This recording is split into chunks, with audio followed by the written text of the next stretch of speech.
YCP MLC Duvvada Srinivas family డ్రామాకు శుభం card పడే అవకాశాలు కనిపిస్తున్నాయి. ఇవాళ మరోసారి శ్రీనివాస్ వాణి తరపు బంధువులు సమావేశం కానున్నారు. ఇప్పటికే 5 డిమాండ్లను వాణి పెట్టడంతో వాటిపై స్పష్టత వస్తే ఈ ఫ్యామిలీ డ్రామాకు తెరపడనుంది. ముఖ్యంగా ఆస్తి పంపకాలకు సంబంధించి కూడా వివాదం కొనసాగుతున్న నేపథ్యంలో దీనిపై కూడా క్లారిటీ రావాల్సి ఉంది. ఇక మరోవైపు వాణికి విడాకులు ఇచ్చేందుకే ఎమ్మెల్సీ దువ్వాడ సిద్దమవుతున్నారు. ఈ సమస్యను కోర్టు ద్వారా పరిష్కరించుకోవాలి అని మధ్యవర్తులు చెబుతున్నారు. ఇదే సమయంలో ఈ వివాదానికి మూల కారణమైన దివ్యల మాధురి సెల్ఫీ వీడియో మాట్లాడుతూ తాను ఒంటరిగా మిగిలిపోయాను అంటూ ఆవేదన వ్యక్తం చేసింది.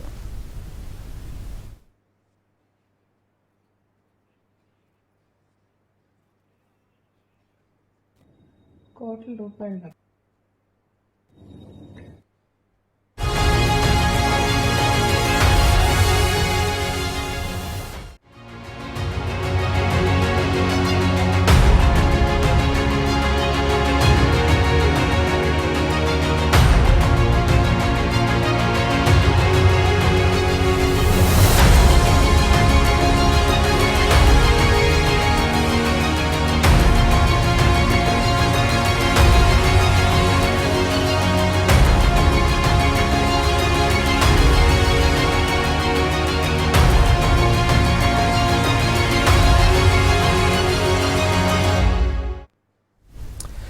ఇక YCP MLC Duvvada Srinivas family డ్రామాకు శుభం కార్డు పడే అవకాశాలు కనిపిస్తున్నాయి. ఇవాళ మరోసారి శ్రీనివాస్ వాణి తరపు బంధువులు సమావేశం కానున్నారు.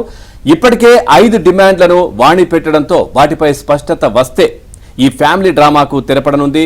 ముఖ్యంగా ఆస్తి పంపకాలకు సంబంధించి కూడా వివాదం కొనసాగుతున్న నేపథ్యంలో దీనిపై కూడా క్లారిటీ రావాల్సి ఉంది. మరోవైపు వాణికి విడాకులు ఇచ్చేందుకే ఎమ్మెల్సీ దువ్వాడ సిద్దమవుతున్నట్టుగా తెలుస్తోంది. ఈ సమస్యను కోర్టు ద్వారా పరిష్కరించుకోవాలని మధ్యవర్తులు కూడా చెప్తున్నట్టుగా తెలుస్తోంది. ఇక ఇదే విషయానికి సంబంధించి మరింత సమాచారం మా కరెస్పాండెంట్ రమేష్ అందిస్తారు. రమేష్, పూర్తి డీటెయిల్స్ ఏంటి?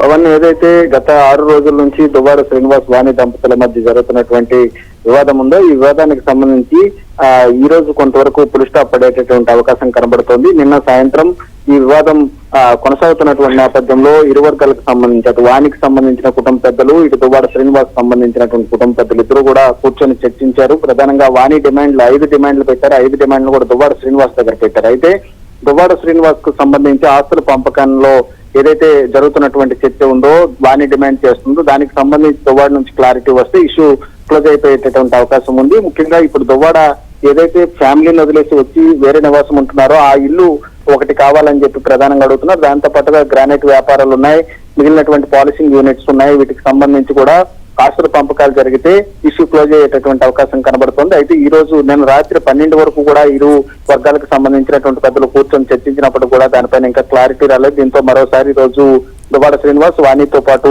ఇద్దరితోనూ ఆ పెద్దలంతా కూడా చర్చించేటటువంటి అవకాశం ఉంది.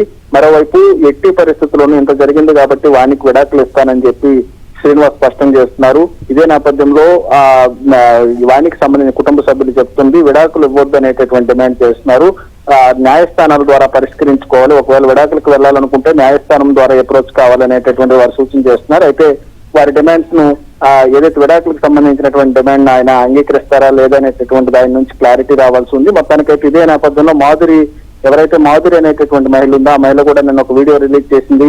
తను ఒంటరిని అయిపోయాను, చాలా మంది మనుషులను చూశాను, చాలా కోట్లు చూశాను, కానీ చివరికి నేను ఒంటరిగా మిగిలిపోయాను అనేటువంటి ఆవేదన భరితమైనటువంటి ఒక వీడియోని పోస్ట్ చేశారు. ఈ నేపథ్యంలో అసలు ఆవిడ ఎందుకు ఆ రకమైనటువంటి వీడియో చేయాల్సి వచ్చింది?